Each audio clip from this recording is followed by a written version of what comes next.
पहले मार्केट में पता ही नहीं था सर, यहाँ आके बहुत सारे हमको नॉलेज मिला कि ये सब चीज़ हो सकती है। पहले सर मैकेनिकल में काम पे बहुत फंसते थे वायरिंग के मामले में। ऑटोमेटिक सर जैसे इंजेक्टर कोडिंग टूट गया था तो कस्टमर ने नया डलवाया। ये इंजेक्टर थोड़ा लेट काम कर रहा है, ये इंजेक्टर इमीडिएटली काम कर रहा है, तो उस हिसाब से उनका कोड बनता है और वो कोड ECU को हम दे देते हैं, इसी को इसी तरह से ट्रीट करता है, इसी तरह से कमांड देता है। नमस्कार, आपको प्रॉपर ट्रेनिंग लेना है, 1 महीने में वायरिंग सीखना है, 1 महीने में ECM सीखना है, 1.5 महीने में मैकेनिकल का कोर्स करना है तो जस्ट ऑटो आइए। मैंने आपको बताया वायरिंग क्लासरूम, जैसे पहले बताया, जीप खड़ी है, क्रेटा खड़ी है, ऑडी खड़ी है, जीप जस्ट ऑटो की है, वॉक्सवैगन खड़ी है, अब एक रेड कलर की वॉक्सवैगन और आ चुकी है। जिन लोगों को प्रॉब्लम होता है तो लोगों को भरोसा होता है कि जस्ट ऑटो के स्टूडेंट के पास जाइए, जस्ट ऑटो के सेंटर पे जाइए, वहाँ गाड़ी प्रॉब्लमेटिक गाड़ी को सॉल्यूशन मिलेगा और वही सॉल्यूशन हम देते हैं और उसी लेवल पे हम हमारे स्टूडेंट्स को सिखाते हैं, तो वही हमारे स्टूडेंट मार्केट में जाके तुरंत काम करता है। आपको यदि लगता है कि 1 महीने में नहीं होता, मैं कहता हूँ छोटा सा इंजन है, छोटी सी वायरिंग है, यदि दिमाग है और प्रॉपर काम करेंगे तो 1 महीने में जस्ट ऑटो से आप कंप्लीट ट्रेनिंग ले सकते हैं। कम समय में सीखना है तो जस्ट ऑटो आइए। आप टूल कौन सा यूज़ कर रहे हो?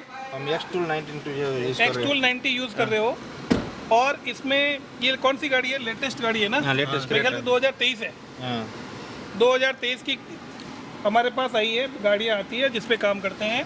इसमें क्या कर रहे थे और क्या चीज़ है? ऑटोमेटिक गियरबॉक्स है। ऑटोमेटिक सर जैसे इंजेक्टर कोडिंग टूट गया था तो कस्टमर ने नया डलवाया, ये यहाँ से टूट गया था। अच्छा, ये टूट गया था। और ये कोड से कोडिंग करते टाइम ये कोड होना जरूरी है आपके पास? हाँ सर, ये कोड होना जरूरी है, नहीं तो आप नहीं कर पाएंगे। कोडिंग ही नहीं कर पाएंगे सर। क्या जरूरत होती है जगदीश भाई, कोड लिखना जरूरी क्यों होता है? कोड एक्चुअली जैसे हम लोगों की इंसान की पहचान होती है कि हम कितना वर्क कर पाएंगे, हमारा नाम कैसा है, उसी तरह से इंजेक्टर की जो काम करने की क्षमता है वो कोड में कन्वर्ट करके वो ECU को बता देता है कि ये इंजेक्टर थोड़ा लेट काम कर रहा है, ये इंजेक्टर इमीडिएटली काम कर रहा है, तो उस हिसाब से उनका कोड बनता है और वो कोड ECU को हम दे देते हैं, इसी को इसी तरह से ट्रीट करता है, इसी तरह से कमांड देता है ताकि ये गाड़ी प्रॉपर चले और प्रॉपर इंजेक्ट होवे ऑयल।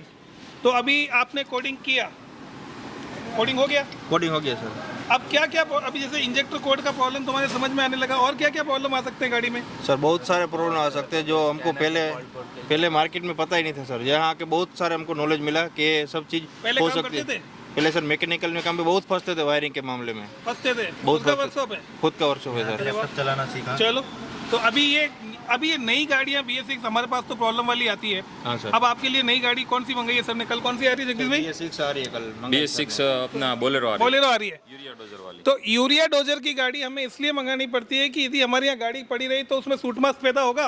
हाँ सर। गाड़ी जीती मैं यहाँ रख लूँ, बड़ी गाड़ी में सूट, बड़ी गाड़ी नहीं चलाना पड़ेगा सर। और चलाने के लिए बम्पर टू बम्पर चलेगी तो जल्दी सूट मास आएगा। जल्दी। तो बम्पर टू बम्पर जो सिटी में गाड़ियाँ चलती है वो हम बुलाते हैं, उनको बिना पैसे सर्विस दे देते हैं, मिनिमम पैसों पे भी सर्विस दे देते हैं और वो चीज़ें जब ये सीखते हैं तो प्रॉपर काम सीखते हैं। तो अब वो सूट मास्क वाली गाड़ी आएगी, आप कोडिंग प्रोग्रामिंग कर लेंगे? हाँ सर, कर लेंगे। ऑटोमेटिक कन्वर्टर में कितने सेंसर आते हैं सर? 4 सेंसर रहेंगे सर। कौन कौन से? एक TPM सेंसर आएगा, एक नॉक्स सेंसर आएगा, इनॉक्स आएगा सर, और टेम्परेचर सेंसर आएगा। 4 सेंसर आएंगे जगदीश भाई?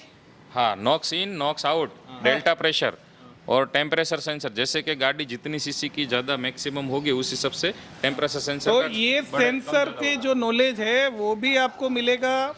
गाड़ियाँ ट्रिक की आएगी, जनरल सर्विस की नहीं आएगी। जनरल सर्विस की तो हम वीडियो में बताते ही नहीं है। जो प्रॉब्लमेटिक गाड़ियाँ हैं और जिसके ऊपर आप वो प्रॉब्लम सॉल्व करना सीखते हो जो मार्केट की डिमांड है, तभी कहते हैं कम टाइम का स्कूल जस्ट ऑटो। 1 महीने में सीखना वायरिंग तो जस्ट ऑटो। बाकी तो हम लोग ये भी कह सकते हैं कि 10वीं पास करनी है तो हमारे पास आ जाओ, 3 साल में पास कराएंगे। 3 साल में 10वीं पास नहीं करनी है, 10वीं पास करनी है 1 साल में ही। तो उसी तरह से ट्रेनिंग लेना है तो 1 महीने में ही, बाकी महीने में मेहनत करो, मार्केट में काम करो और अपने हुनर को आगे बढ़ाओ। इसी हमारे भाई लोगों की तरह ट्रेनिंग लेना है तो जस्ट ऑटो आओ। Thank you so much.